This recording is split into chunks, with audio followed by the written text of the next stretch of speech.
So, my name's Janette Poulton and I come from Melbourne, Australia. I'm the Education Officer for the Victorian Association for Philosophy in Schools. That's our logo up there. And so I do a lot of training of teachers post their university careers. I also work at my team and I train pre-service teachers, but the focus there is there's not so much opportunity to teach lots of children. So the people I largely work with are teachers who are already in the field. I also work in school. But I'm going to start with just a little exercise. So you can recognise that these are traffic lights. Yeah? So when you see a green light, what do? You go. Yes, you see. When you see a red light, what do? You stop. And when you see a yellow light, you make it a bit unsure, you've got to check out what's going on here. So caution. Maybe you'll go, maybe you won't. Okay, so what I want you to do is use, that's what we do with the little children, to start enabling them to practice agreements and disagreement. I will make a statement to you. We are all in Manila at the moment. Now you can sign up to me to let me know whether you agree, disagree, or you're a bit uncertain about this. And I want to see your cards up high. Everybody, you've got to make a decision. We are in Manila at the moment? Yeah. So when you look around the room, what do we see? We see that everybody is agreeing on this point. Okay. And I just made an assertion to you. I said we are in Manila at the moment. That is an assertion or a proposition. So I've asked you to respond to an assertion I have made to you. Let's try another one. Can someone come up with another assertion? Okay, so we'll start with me. Mai, can you make an assertion? To what you said? No, just independent of your own. I want you to make an assertion. The weather is nice. The weather is nice. Okay? Everybody respond quickly. Red, yellow. Responding quickly. Yeah, good. Okay, so now I can see there is a certain amount of agreement with you. Okay, Rosnani, can you do the same? It is raining. It is raining. Quickly, respond. Stop! There's something wrong here. Okay, and another one from here. Abortion harms life. Oh, abortion harms life. Thank you. Okay. Thoughts? Oh. Yeah. A bit more cautious, but on the whole, there is some caution here. Okay, beautiful. So what we've just done is practice making assertions.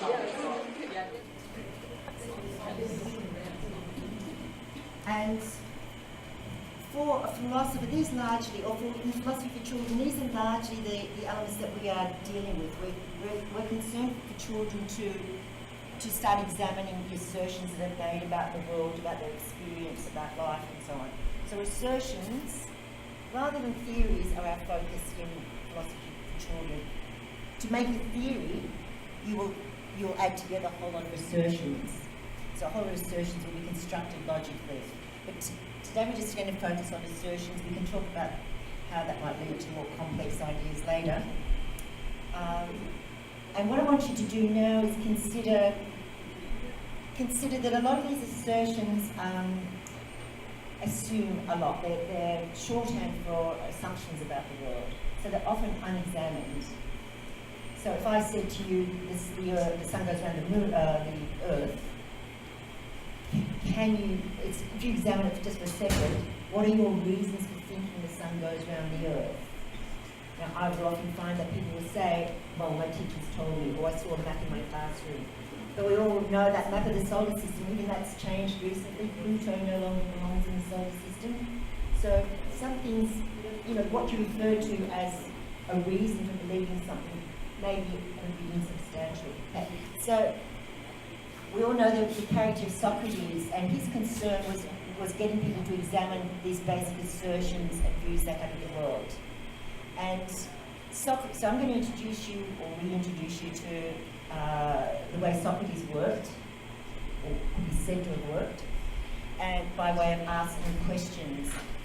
Our concern is the relationship between assertions and questions. This is what we will be developing in PPC.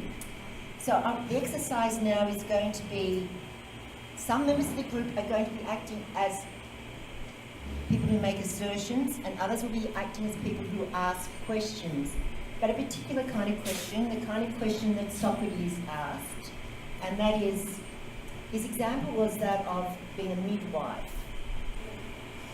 So Socrates said that when he was performing as a philosopher, what he was doing was he was helping the other person give birth to their ideas and worldviews. So bringing the ideas of the other person into the world. So that means that Socrates does not give people ideas. He is helping, just like a midwife does not put a baby inside a woman. The baby is in the woman. So Socrates helps the baby being born. So the ideas or the worldview of the person are being born. So this is what we're going to try now, only for 5 minutes. It's a little exercise I often do with children and teachers. So one of us, and I haven't got enough of these but anyway, one of us pretends we're Socrates and we only ask questions. And the other person has a viewpoint or has something they want to assert about the world. For the sake of this exercise, the assertion does not have to be something you deeply believe. It can just be a statement that anyone might make. So they could make this statement that abortion is right, or abortion is wrong, or this is the best meals, the best cooks in the world are French cooks. It could be any kind of assertion, because it's just an exercise for the moment. Okay, so you don't have to get too serious about your assertion. You just have to make an assertion. So can I have somebody just come up and practice this with me for a minute, so I just model what you're going to do?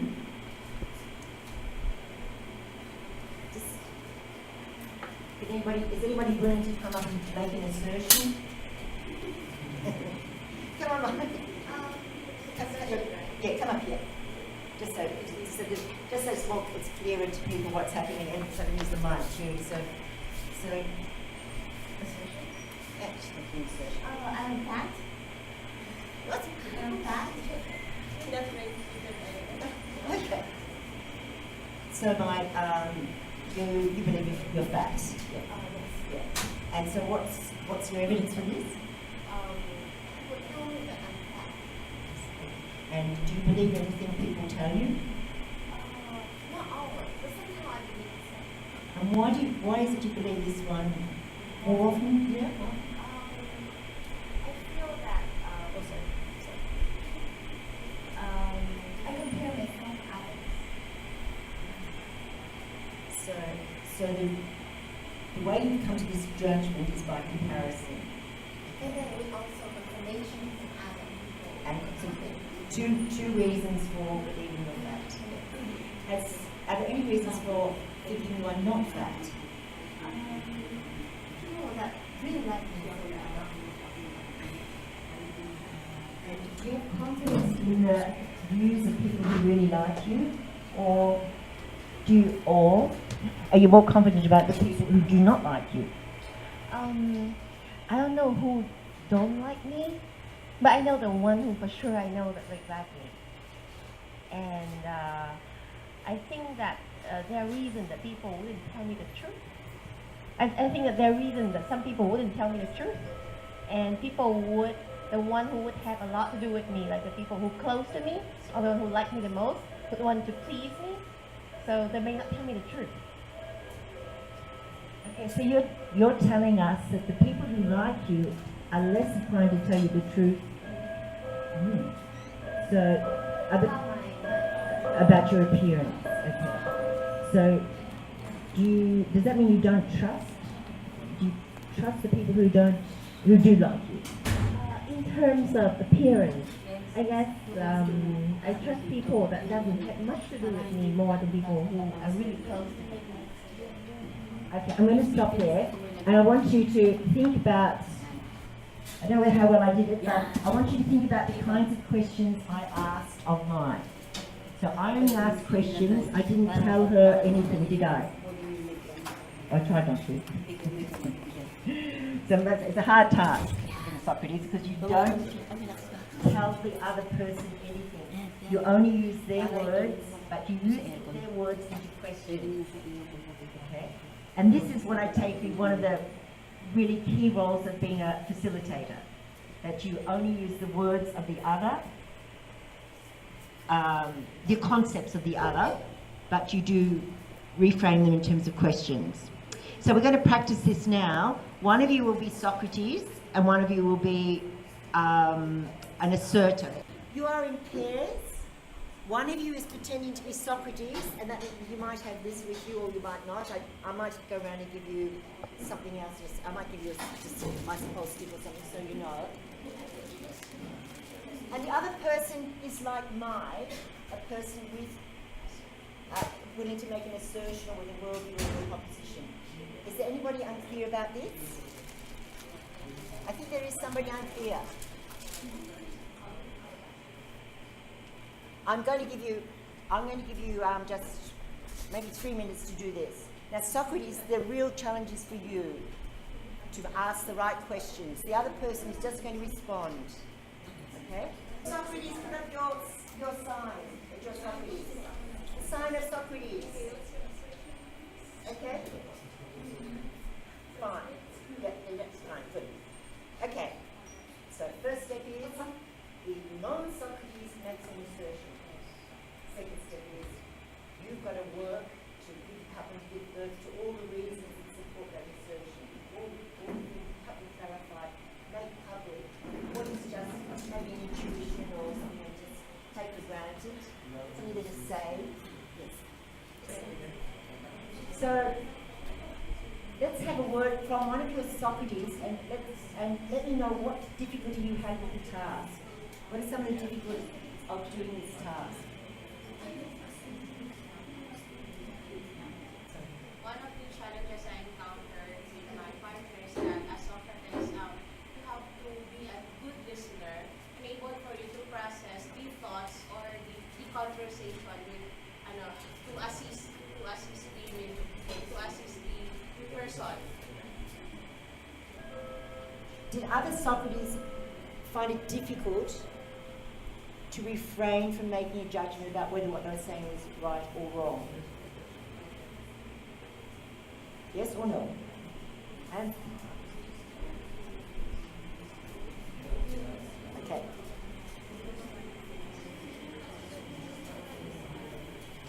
So refrain from judging what the other is saying, because if you decide what they're saying is wrong, you will stop listening. If you decide what they're saying is right, you'll keep adding all your own thoughts to it. So part of this process, you have to still your own mind, so you're not bringing your own ideas to the discussion. It doesn't matter what you have, because you're just an instrument here. You are in the service of the other. It's not your baby you're delivering, it's their baby. So their ideas. So this is one of the real difficulties. People want to keep adding their own ideas to what another person says. They want to build on, add new examples, add their own examples. This is not what you're doing here.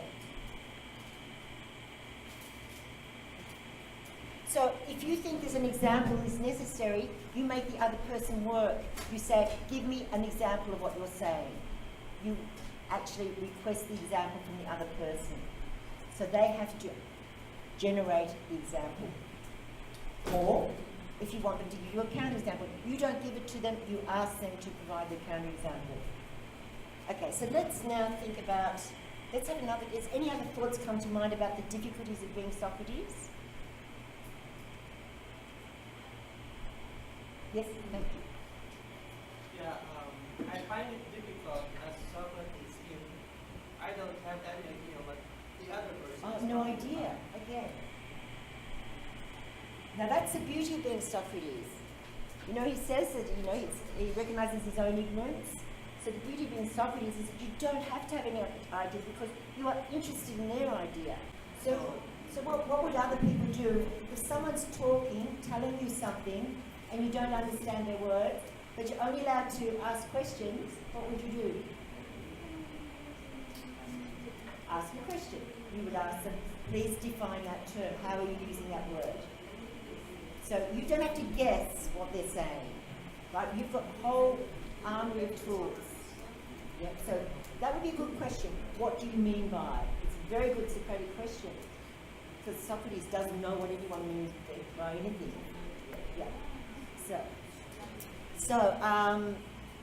Okay, we're going to try it again now, bearing in mind these are some of the difficulties. And we're going to swap roles now. So hand over your lanyard or your icicle stick.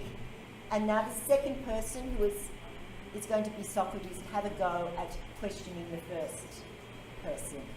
Okay?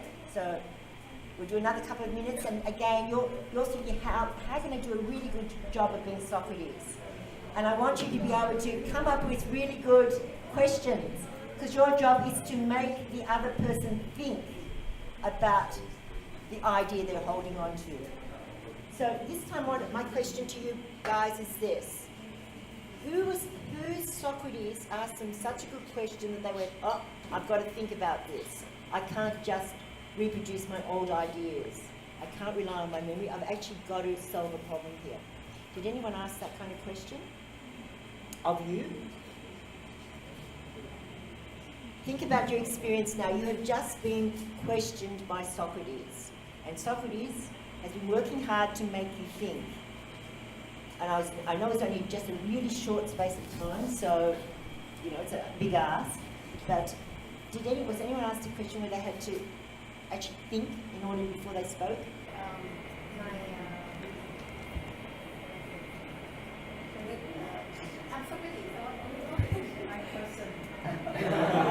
Your person.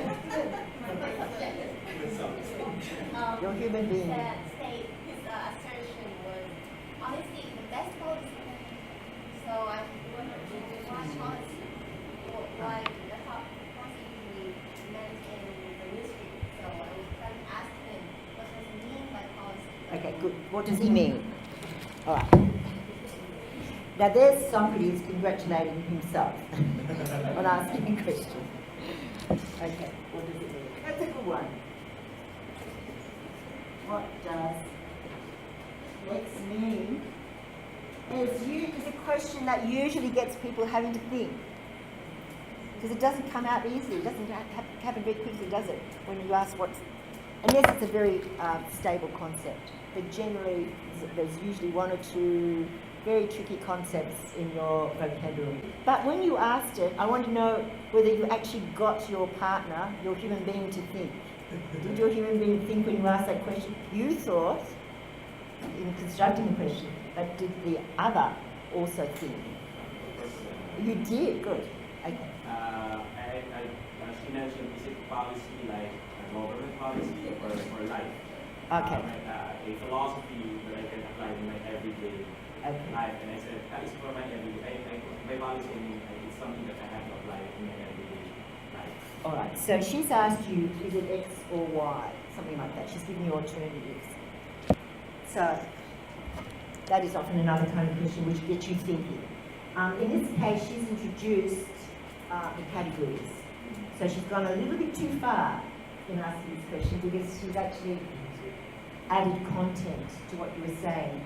So she might ask it in another way, are there various kinds of policy, something like that. So what kinds are there would be a way to think of it.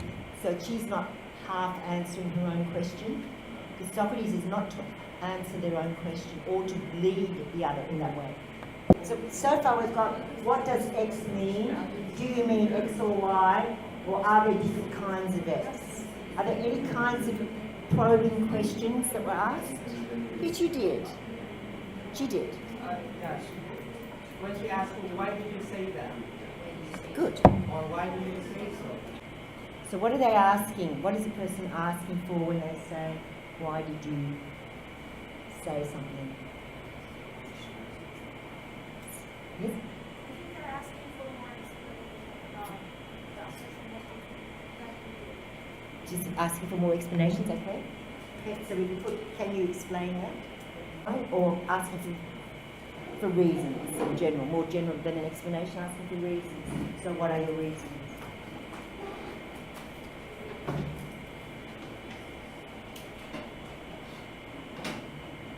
Okay, so these kinds of questions, and there's lists and lists of them, you'll find them in the literature, and I'm going to give you some today, are really they're the drivers for philosophy for children, for the facilitator.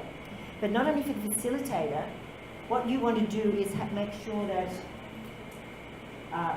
you model these asking of these questions, these kinds of questions, but that the students ask them. So you are successful in setting up a community of inquiry or philosophical classroom when the students ask these kinds of questions, where they don't get too carried away with their own examples and their own conceptions. They're actually trying to uncover what's going on. So when your students are asking these questions, yay, it's not when they're making big statements about the world, it's when they're asking these kinds of questions that you've really made progress, that they're actually, you've turned your students into inquiring students and not just people who assert opinions. Even if they're sophisticated opinions, it's not enough. This is the kind of mind we're trying to develop. So students have been asked to make suggestions, to give reasons, to give examples, to give counterexamples, to clarify, to paraphrase, etc. So they're the kinds of things, actions, intellectual actions we want them to take, and these questions solicit those kind of behaviours. Now, yay, oh good boy, you used this yellow card, excellent. Yeah, and what about the rest of you? Have you all agreed with me so far?